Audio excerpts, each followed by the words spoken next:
Fala, galerinha da física, tudo beleza? Aqui quem tá falando é o Fernando Augusto do canal Física de Altas Energias. Galerinha, olha só, eu tô dando início agora à série de vídeos chamados Zoológico de Partículas. E nessa série a gente vai fazer um estudo do que é o modelo padrão da física, certo? Quais são as suas partículas constituintes? Vamos falar sobre sua descoberta, quando foi feita, entendeu? Da maneira que foi feita, características físicas dessa partícula. Vamos contar também um pouco de história, certo? Vamos falar sobre interações, entendeu? De uma maneira que não vai abordar matemática. Eu tenho outros vídeos aqui que são curso de física de teoria quântica de campos e física de partículas, que a gente fez uma abordagem sobre as interações, entendeu? Sobre as forças. Claro que o curso ainda está incompleto e tudo mais. Em breve eu retorno para ele, mas isso aqui vai ser mais básico, certo? Então, nesse curso aqui, o que a gente vai abordar é simplesmente a ideia das partículas, suas famílias e como é tudo é feito, tá? Então, o nome zoológico de partícula, isso daí foi uma coisa que a minha mãe questionou e outras pessoas fizeram, você vai falar sobre animais com isso? Bom, óbvio que não, né? Se eu estou falando que é de partículas, é porque são partículas. A ideia do zoológico de partículas, ela surgiu logo depois que o Kawa ganhou o seu prêmio Nobel. Houve um boom na física de partículas que foi o de procurar essas partículas. E isso aconteceu de que maneira? Houve melhoria nos aceleradores em todo o mundo, Europa, Estados Unidos, começaram a fazer seus aceleradores e fazer testes, entendeu? Com esses testes foram surgindo várias e várias e várias partículas. Só que a gente ainda não agrupava elas no que a gente chama de modelo padrão da física de partículas, que só veio a surgir lá por meados dos anos 70, certo? Então, o que acontecia? Com esse boom, os físicos começaram a ter um monte de partículas e não sabiam exatamente o que fazer com elas. Aí foi criado um sistema de organização dessas partículas que era muito semelhante àquele sistema de hierarquia que a gente tem quando a gente estuda taxonomia. Bom, quando na época que eu estudei taxonomia para cá, já mudou bastante. Existem outros tipos de subgrupos, subfamílias, etc. e tal, né? Mas a gente sempre tinha uma regrinha lá que era o reficofage, né? Reino, filo, classe, ordem, família, gênero, espécie, que era uma coisa que você não esquecia nunca. Então, essas partículas eram organizadas dessa maneira. E por serem organizadas assim, se parecia muito com um zoológico, certo? Aí se cunhou o nome zoológico de partículas. E é por isso que eu utilizei esse nome aqui para fazer essa série de vídeos. Tudo bem. Mas logo depois do advento da ideia zoológica de partículas, surgiu o que a gente chama de modelo padrão da física de partículas. Esse modelo padrão, ele é uma teoria e essa teoria a gente ainda não sabe se ela é uma teoria fundamental, certo? Porque apesar de eu não ser um apoiador, ou mesmo defensor, ou entusiasta da teoria das cordas, ou outras teorias matemáticas que existem por aí, eu acho que elas não são corretas, entendeu? Até por faltar evidências. Então, mas a gente não pode cravar que o modelo padrão é uma teoria fundamental. E ela é incompleta. E por ela ser incompleta, é por isso que a gente chama de modelo. Ela não é realmente uma teoria física de fato. Por exemplo, na ideia original do modelo padrão, você teria que os neutrinos eles não teriam massa. E a gente já descobriu, embora ainda haja uma incerteza grande, que os neutrinos possuem massa, desde o neutrino do elétron até o neutrino do tal, certo? Tá, mas tudo bem. Vamos lá. Esse modelo, ele basicamente, ele vai descrever as forças fundamentais da natureza, que são a força forte, a fraca, a eletromagnética, seus constituintes e seus mediadores, ok? Aí você pode chegar e perguntar, e a força gravitacional, ela não é uma força fundamental? Bom, nós não sabemos exatamente o que é a gravidade ainda. Se ela é uma força, de fato, ou se ela é simplesmente aquela distorção do espaço-tempo que o Einstein propôs. Se a gente um dia tiver condições de descobrir o graviton, ele será acrescentado a um modelo padrão da física. Existem várias teorias matemáticas que dizem que o graviton tem suas características lá, por exemplo, o spin 2, entre outras coisas, mas ele não vai entrar aqui e na maioria dos livros ele só entra com um asterisco, certo? Simbolizando de que realmente ele não é um ente do modelo padrão, tá? Nesse modelo padrão, a gente vai ter partículas, certos? E vamos ter também vamos ter os mediadores das forças, certo? E eles vão estar agrupados da seguinte maneira: eles podem ser férmions ou eles podem ser bósons. Se eles forem férmios, eles vão ser partículas que vão possuir spin semi inteiro, certo? Meio, 3 meios, 5 meios, 7 meios, por aí vai. Ou então bósons, que vão ser partículas que vão possuir spin inteiro. Por exemplo, o zero ele vai ser considerado um bóson, certo? Por exemplo, o bóson de Higgs, o seu spin é zero, então ele é um bóson. Aí você vai ter fótons que vão ter spin 1, certo? E o graviton, ele seria um bóson também, se ele, no caso, fosse uma partícula realmente, se a gente pudesse provar, e ele teria spin 2, tá? Mas os bósons, eles não são regidos pelo princípio da exclusão de Pauli, que acabou cortado aqui no slide, certo? Tá. Aí você pode perguntar primeiro tudo, mas o que exatamente é o spin? O spin é um giro da partícula? Não, de fato o spin não é exatamente o giro da partícula, embora seja uma analogia bastante utilizada, entendeu? E aplicada. Ele é basicamente, a gente não vai focar nisso aqui nesse curso, mas eu vou dar uma ideia. Ele é basicamente, ele é o quarto número quântico, certo?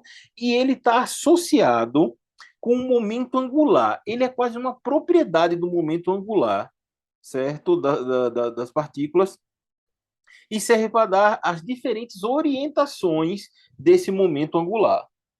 O que é que vem a ser o princípio da exclusão de Pauli? O princípio da exclusão de Pauli é aquele que diz que partículas quânticas idênticas elas não podem ocupar o mesmo estado quântico, certo? Partículas quânticas do mesmo tipo não podem ocupar os mesmos estados quânticos. É isso que ela está falando. É por isso que quando a gente estuda lá no ensino fundamental o diagrama de Linus-Pauling, a gente pode ver, quando a gente faz a distribuição, a gente sempre coloca um spinzinho para cima e um spinzinho para baixo. É uma coisa muito comum que todo mundo já fez, entendeu? No ensino médio e no superior também. Certo. Mas mediante a isso, aí você pode chegar e perguntar assim, tá, tudo bem.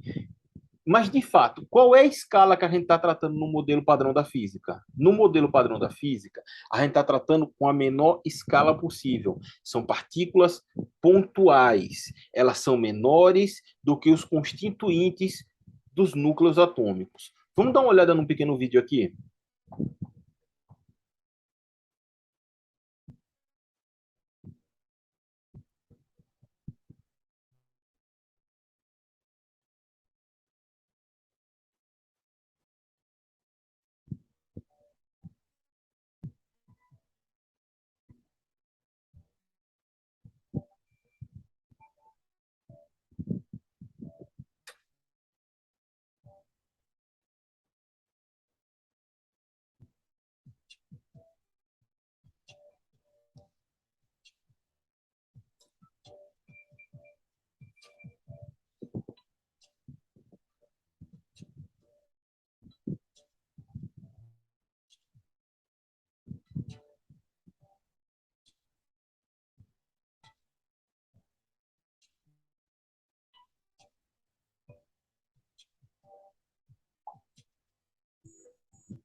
Então, o que a gente viu aqui foi o seguinte: a gente viu quando a gente acaba saindo da escala do nosso mundo, macromundo, que seria a escala usual, que a gente pode chamar de um. Quando a gente vai para cima, a gente aumenta as dimensões, entendeu? Aí vai para prédios, vai para cidades, países, continentes, planetas, sistema solar, universo, vai crescendo a escala para cima. E para baixo a gente vai reduzindo esse valor. E quando você viu, a gente chegou ali, fio de cabelo, a estrutura do fio de cabelo, o constituinte do fio de cabelo, que são as moléculas de queratina. Lá dentro tinha os átomos, que estavam distribuídos. Daqueles átomos ali, a gente chegou na distribuição orbital, no núcleo atômico, e do núcleo atômico a gente chegou nos constituintes fundamentais. Para o próton, seriam 2 quarks ups e 1 quark down, certo? Essa daqui é a tabela mais completa atualmente do modelo padrão da física, certo? Nessa tabela daqui, a gente tem a distribuição das suas famílias, certo? Das suas famílias, os bósons de calibre, que são os mediadores da força, ok? E aqui nós temos também a antimatéria. Para toda a matéria existe uma antimatéria. Embora livre no universo, a gente não tenha detectado antimatéria, a gente sabe, por uma série de teorias que existem aí, que no começo do universo, matéria e antimatéria foram criadas quase que na mesma proporção. O que venceu nessa disputa a gente chamou de matéria e o que perdeu a gente chamou de antimatéria. Mas podia ser o contrário e daria no mesmo, certo? As famílias, elas têm mesmas características, vai ser tudo linear. O que for válido para a matéria vai ser válido para a antimatéria. Contudo, os sinais vão estar trocados. Por exemplo, vamos primeiro olhar aqui só como é que está a distribuição dessa tabela daqui. Você tem o símbolo da partícula, aí você tem a carga dela, a massa dela em GeVs, por ser ao quadrado, o spin, a carga de cor, que está relacionado com a força forte. Isso daí a gente vai ver se só em partículas de spin semi-inteiro, porque partículas de spin semi-inteiro vão estar regidas pela questão do princípio da exclusão de Pauli, e elas vão ter que ter a ideia de carga de cor, porque senão a gente estaria violando esse princípio da exclusão de Pauli, certo? E o ano da descoberta, tá? Então, começando aqui, a primeira família, que é a nossa família mais usual, ela é o que a gente chama de matéria bariônica. Tudo que você toca, tudo que você sente, tudo que você cheira, tudo que você come, tudo que você vê, ela está aqui na família 1, certo? Constituída pelos quarks up, o quark down, o elétron e o neutrino do elétron, certo? E aqui a gente pode ver a massa do quark up, a massa do quark down. Em um outro vídeo a gente vai ver que o próton ele é constituído de 2 quarks ups e um quark down. Mas quando a gente vai olhar a massa, essa massa não forma exatamente a massa do elétron. A gente vai discutir isso daí por que isso acontece, o que é que está faltando e o que é que dá realmente massa ao nosso corpo, certo? A gente pode ver aqui o seguinte, isso é uma característica muito que é comum.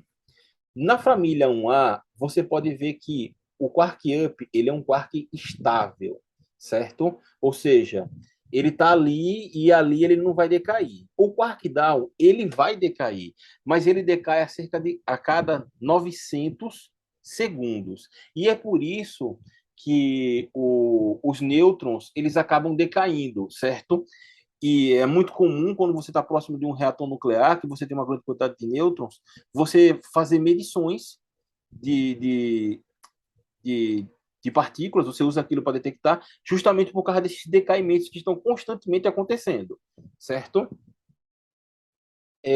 Você tem um elétron aqui, que também é uma partícula estável, é uma partícula das mais comuns, é na ordem 10 elevado a 81 no universo, e você tem um neutrino do elétron, também é estável. Aí você pode ver que a massa desse neutrino do elétron, ela é uma coisa insignificante. É 2 vezes 10 elevado a menos 9 GeVs por seu quadrado. GeV já está na unidade de 10 elevado a 9. Então, a gente está está tratando que a massa do neutrino do elétron é inferior a 2 elétron-volts. Isso é extremamente pequeno. Essa massa, ela está cravada, está fechada que é esse valor? Não, não está cravado que está fechado esse valor. Ainda há muita incerteza. As pesquisas vão evoluir, mas há evidência fortíssima que há massa, ok? Uma característica que a gente pode notar entre a família 1, a família 2 e a família 3 é a seguinte: existe um aumento da massa, certo? Entre cada família. O Quark Up, ele tem aqui 0,023 GeV, certo? O Quark Down, ele tem 1,2 GeV e o Quark Top, que seria o equivalente dele, tem 173 GeVs. O mesmo acontece para o Down, o Strange, o estranho, e o Bottom, certo?